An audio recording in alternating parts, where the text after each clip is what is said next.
આ ધ્યાન ને સુરતા કહેવામાં આવે, બીજી કોઈ સુરતા નથી. કે કઈ રીતે કે એક જગ્યાએ આપણે ઊભા હોઈએ, કોઈ વ્યક્તિ ત્યાંથી પસાર થાય અને એમ કે ભાઈ મારો બળદ જોતો અહીંથી નીકળ્યો, તો એ તરત કે ભાઈ મારી ધ્યાન નહોતું, મારી સુરતા નહોતી. હે એ સુરતાની આ બહાર દ્રષ્ટિમાં હું તમે ફેરવી રહ્યા છે ને, હેને એને ભીતર લાવવાની છે. જો ભીતર જાશું ને તો કે સાહેબ ભેટે, સાહેબ કહેતા પરમાત્મા, બીજો કોઈ જેને આપણે ભગવાન કહીએ. જો કે આ સવારામ બાપાની વાણી છે, મારી કઈ નથી. કોઈના આત્માને ઠેસ લગાડવા સવારામ બાપા કહેતા નથી. કેમ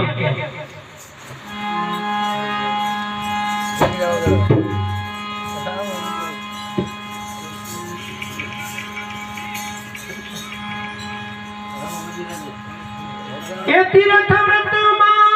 બહુ ફરે છે, જાય બદરી ના બેટે, જાય બદરી ના બેટે. તીર્થ વ્રતમાં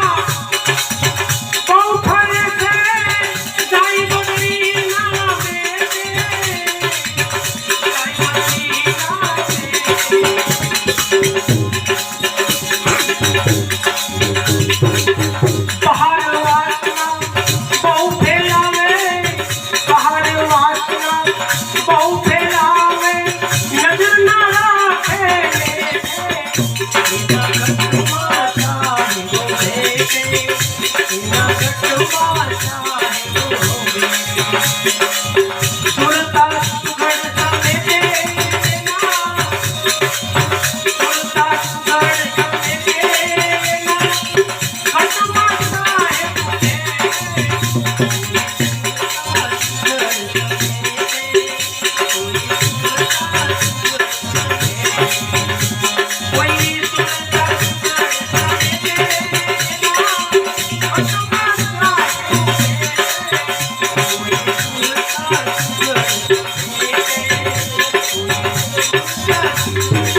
સુગડ સમેતે એને ઘટમાં સાહેબ.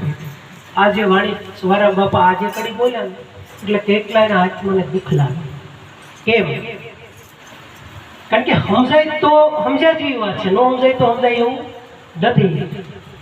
કે તીર્થ વ્રતમાં બહુ ફરે. તીર્થ કહેતા હરિદ્વાર જવું, દ્વારકા જવું, કાશી જવું, વિશ્વનાથ જવું, હે ચારધામની યાત્રા કરવા. તીર્થ વ્રતમાં બહુ ફરે. વ્રત કહેતા આપણે બધાને ખબર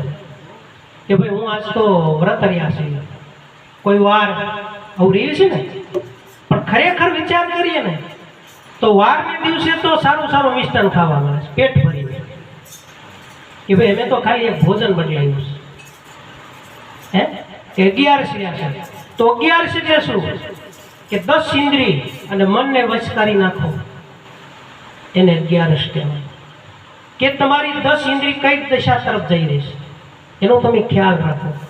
કે મન તમને ક્યાં ભટકાવી રહ્યું છે એનો ખ્યાલ રાખો. બહાર વાસના બહુ ભટકાવે, હે નજર રાખે. હકીકતમાં જોવો ને કે આપણને એક બહાર વાસના આપણી ભટકી રહી છે. એ વાસના જે ભટકી રહી છે એ જ આપણને ભટકાવી છે. કોના થકી? તો કે મન થકી. આજે મન થકી માણસનું પતન થાય છે અને મન થકી માણસનું સાચું પણ થાય છે. પણ મન કઈ જગ્યા ઉપર લઈ જવું એ પ્રત્યેક વ્યક્તિને સમજવાનું છે. મન તમને લઈ જશે ને તો તમને અવળા રસ્તે ચડાવશે, અને તમે જો મનને લઈ જશો તો તમારું હવળું થઈ જશે. આવું સવારામ બાપા કહે છે. આગળ શું કહે છે? એ પડ્યું છે ત્યાં ગોતે નહીં ને ગોતે છે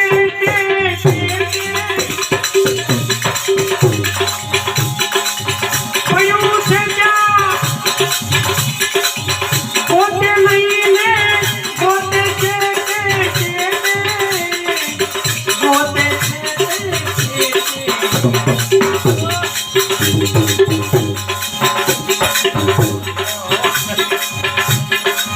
વેરી થીને અરે વિરોધે વેરી થીને અરે વિરોધે જોઈને હારે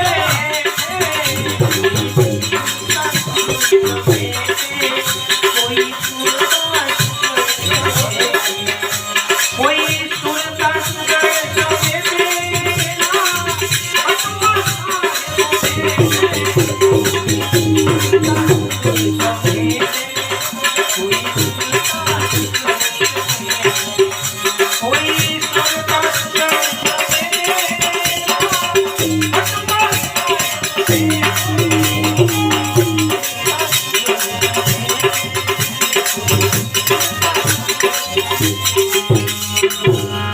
કોઈ સુરતા સુગળ સમેતે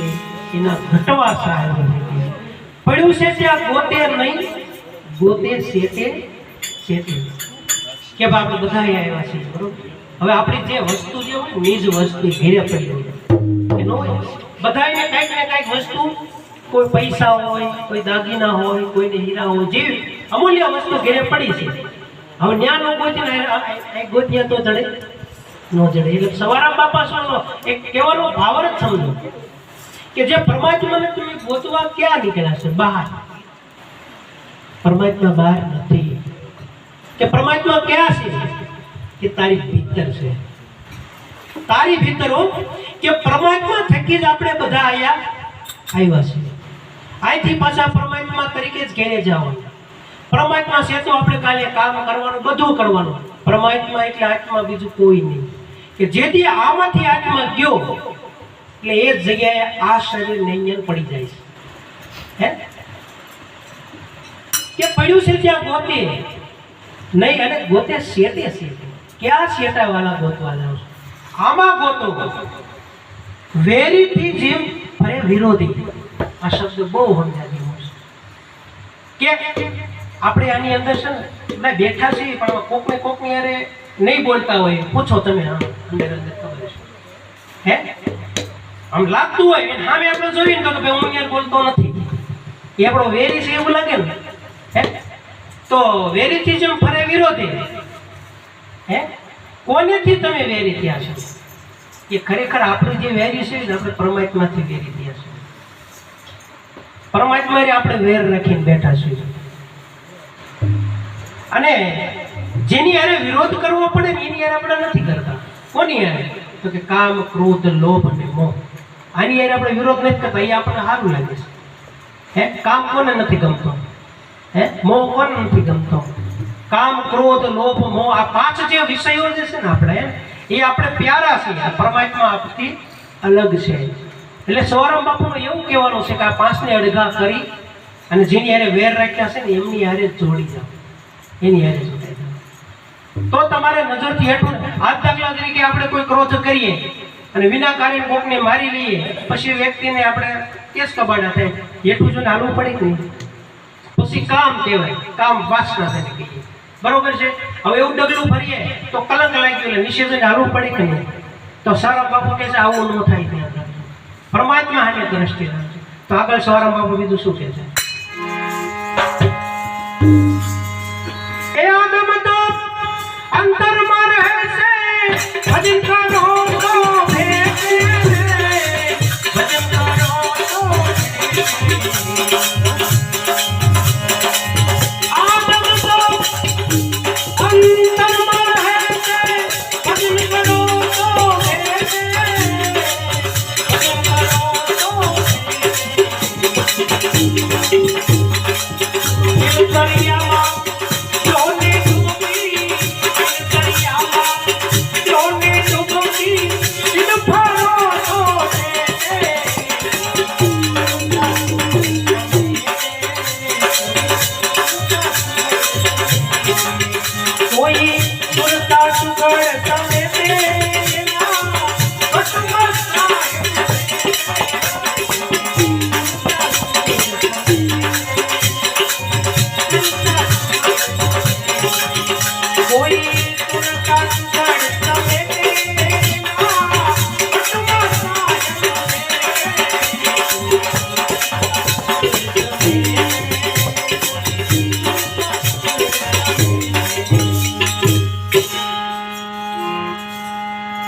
આદમ તો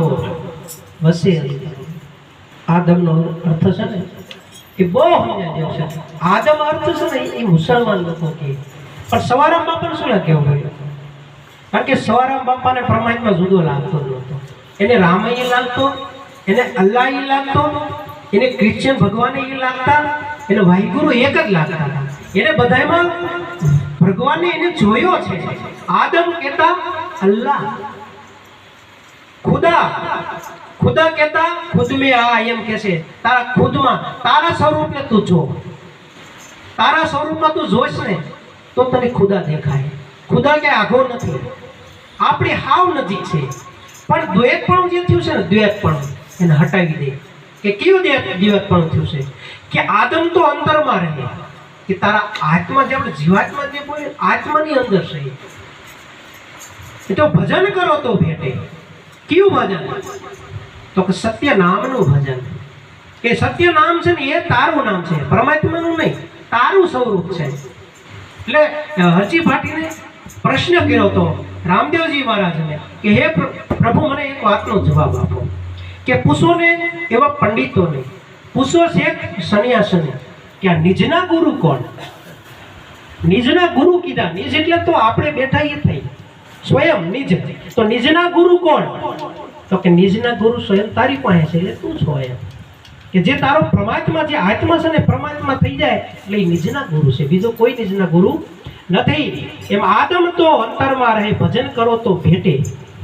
દિલ દરિયામાં દો ડૂબકી છેદ ફરો સેટે સેટે આ જે ગંગા નદી છે યમુના નદી છે આ કાવેરી છે ગોદાવરીમાં નથી ડૂબકી મારવાની દિલ દરિયામાં તારી અંદર તું ડૂબકી દે તારી અંદર ઝાંખીને તું જો એમાં એ ભગવાન વચ્ચે છે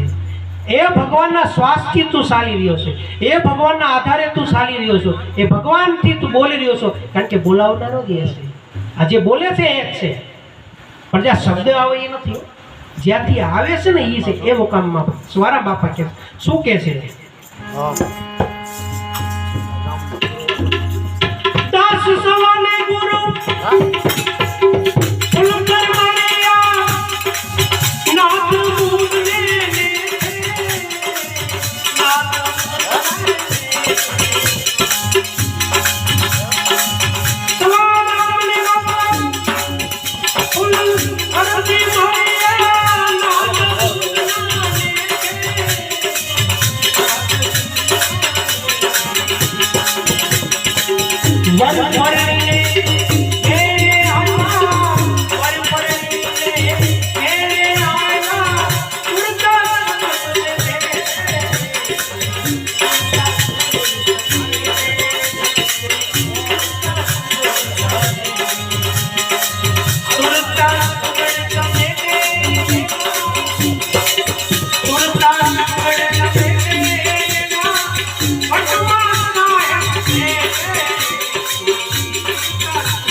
સવારામ બાપાને બોલ ગરજ મળ્યા